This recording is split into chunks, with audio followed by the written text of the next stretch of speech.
Та бүхний амрыг ирье.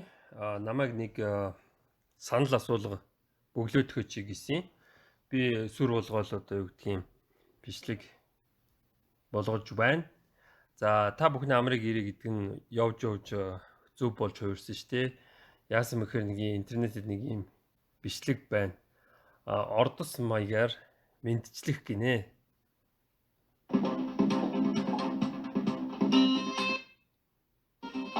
Amor.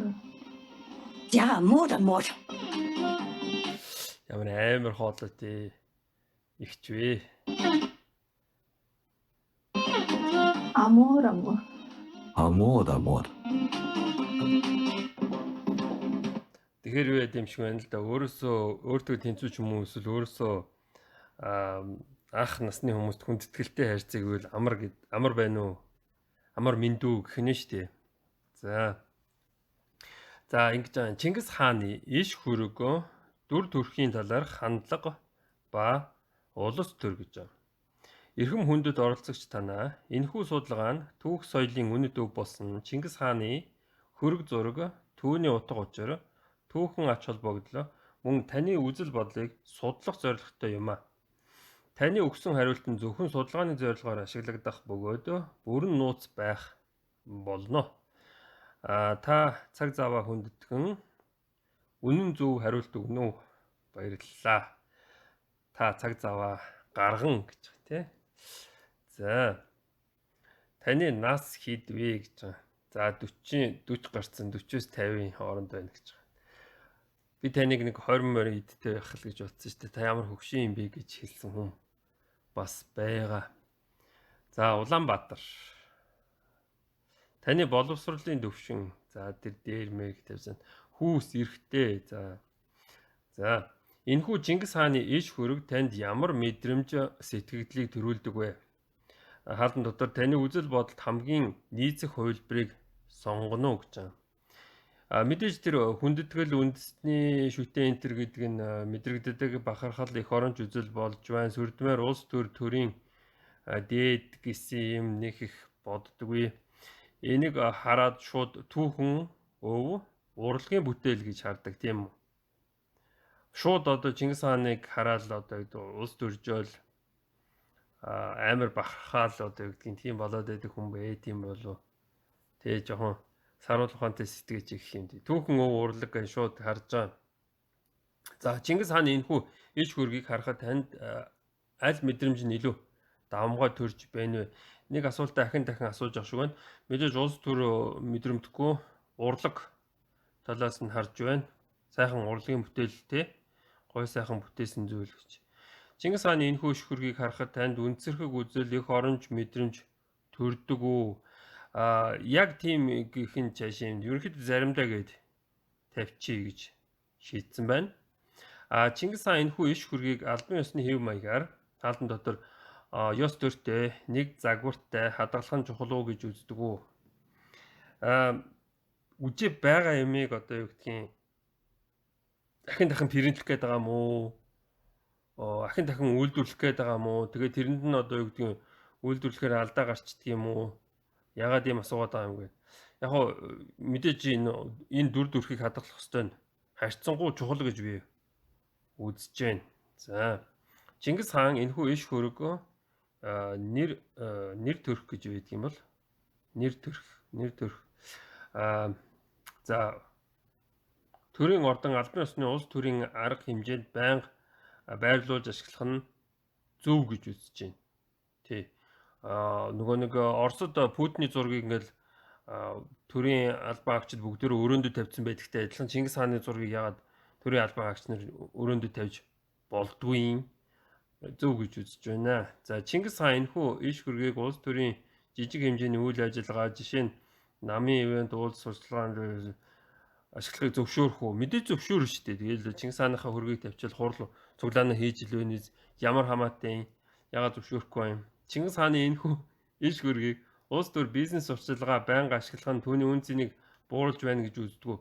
Үгүй ээ. Улам л алдаршуулж байна гэж үздэг. Хаас яг үл хэрглэж илвэл улам л алдаршж байна гэсэн үг шүү дээ. Нэг юм байнга хэрэгэлсээр сүйдээ залхах юм болов уу гэжсэн бодол бас байх юм тийм үү? Та Чингис хааны энэхүү иш хөрөг нэрийг тусгай хамгаалтанд бэлгэдлийн жагсаалтанд оруулах нь зүйтэй гэж үзэж байна уу? Жишээ нь хуулиар хамгаалах зөвшөөрөлгүй ашиглахыг хориглох гэх мэт. Үгүй ямар нэгэн хууль муулиар хамгаалах одоо юу гэдгийг илүү дутуу тийм хүн суртлын юм юу ямар ч хэрэггүй энэ одоо хуулийнхан гэдгийг юм уу төсвийнхан гэдгийг юм уу нэг тийм тэдгээр хүмүүс юу янз бүр юм өгөхгүй байсан дээр ерөнхийдөө энэ хуулиар хамгаалах нь зөв мүүтэй гэсэн юм ярьчаад дараа нь яах юм би одоо нэг подолкны үйлдвэр барьчаад подолкн дээр Чингис хааны дүр төрхийг ашиглах болохоор чинь зөвшөөрөл авах болчих гэдэг юм. Хуулийнханд мөнгө хийх болчих юм. Яг тийм байж болохгүй. Тэгэхээр энийг нэг юм амар хууль муулиар хамгаална гэдэг юу гэдгийг жичрээд байх хэрэг байхгүй. За хэрвээ Чингис хааны хөргийг үн зэнгүй болгож дур мэдэн ашиглах байдал ихсвэл зүгээр л иргэдийн ухамсарт найдах ёстой. Хүндлэх ёстой хүн байхгүй юу тий. Тэгэхээр хүмүүс ухамсараар л одоо юу гэдгийг хүндлэхөө үгүй гэдгээ шийдэж явах ёстой юм. За Чингис хааны нэр хөргийг улс төрийн зорилгоор ашиглахыг хязгаарлах хуультай байх нь зүйтэй юу гэж үздэг? Үгүй. Чөлөөтэй байх ёстой. Би юу гэж харж байна гэхээр энэ Оросууд нэг тийм одоо гэдэг жагсаал цуглаан болонгуудаа тэр нэг Есүсийн царайтай дүр төрхтэй тугийг бариад жагсацгаадаг байхгүй юу? Одоо нэг нам хөдөлгөөнийхөө зурагнаас гадна тэр Есүсийн бас нэг тийм зургийг бариад жагсаж идэв. Тэгэхээр Монголд ямар нэгэн одоо юу гэдгийг хөдөлгөөн байгаа. Тэгээд тэдгэр хүмүүс нь жагсаж байгаа. Тэгээд тэдгэр хүмүүс нь өөрсдөө Монгол зонгол гэж илэрхийлэх гээд байгаа бол Чингис хааны хөрөг зургийг ингээд бариад жагсан шүү дээ. Тийм биз дээ. Тэгэхээр чинь энэ Монгол хүн л Чингис хааны хөргийг л барьж жагсах бах. Тийм учраас энийг одоо юу гэдгийг хуулиар хориглон чи ийм хөрөг зураг барьж явлаа гээл одоо юу гэдгийг хориглоо торгон гэсэн юм балаа юм байж болохгүй. За Чингис хааныг хөргийг зураач бүр өөрийн чөлөөтэй зурах зөв гэж үздэг үү? Мэдээж зөв гэж үзнэ. Би ямар нэгэн урлагийг одоо юу гэдгийг хорих сонирхол байдаггүй. Тэгэхээр одоо юу гэдгийг нэг эрэгтэй хүний зураг зурх нь ч нэг эрэгтэй хүнийг л зураад байх нь. Тэгээ хажууд нь Чингис хаан гэж бичсэн л байх юм бол тэр хүн Чингис хаан болчих гээд байна. Тийм маягаар. Тэгэхээр би Чингис хаан гэсэн тийм нэрний тухай нэг ярих хэрэгтэй байна. Жишээ нь энэ Аргун хааны загтлыг ингээд харахаар энд Чингис хааны гэд бичсэн байгаа байхгүй юу?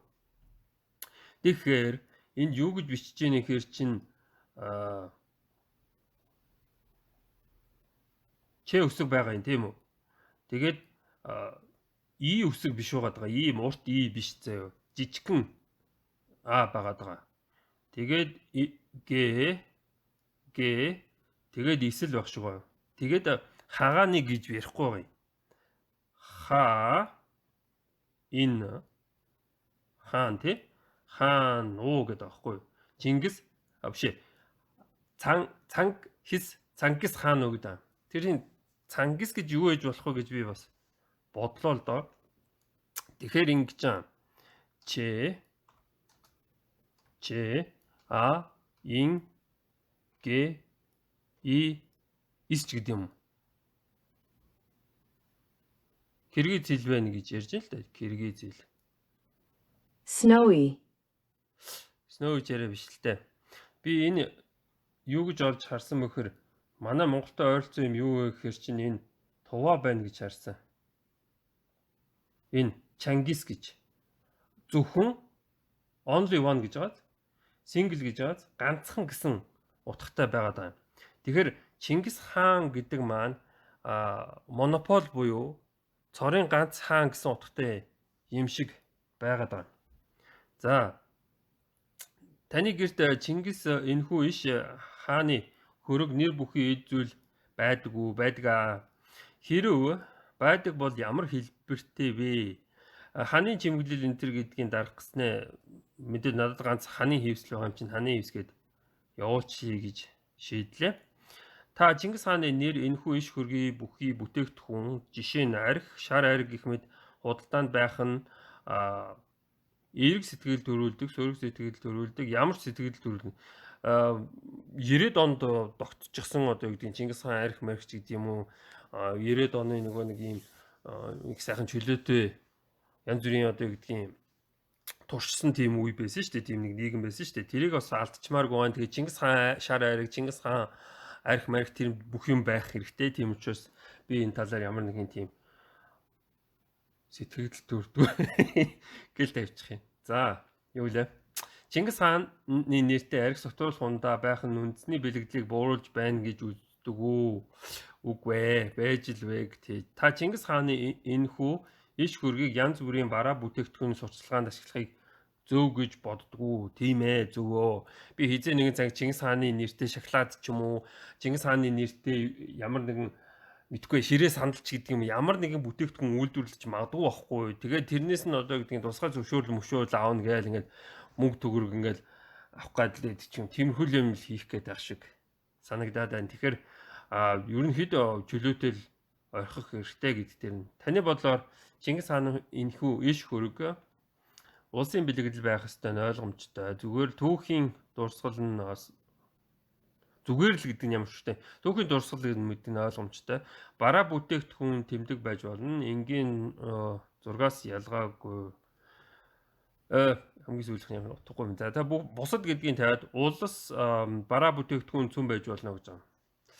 Улсын бэлэгдэл гэдэг юм шүү дээ. Улсын бэлэгдэл бараа бүтээгдэхүүнд цөм байж болно.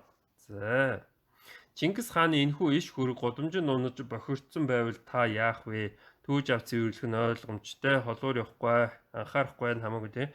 Би бусдын гээд авч гал дөргөнөө гээд. За ингээд энэ юу гэдгийг санал асуулгыг бөглөөд цааш нь ингээд явуулчихнаа. За би энэ санал асуулганы линкийг доор тавьчих. Та бүхэн хүснэ оролцоорой. Тэгээд за анхаарал тавьсанд баярлалаа.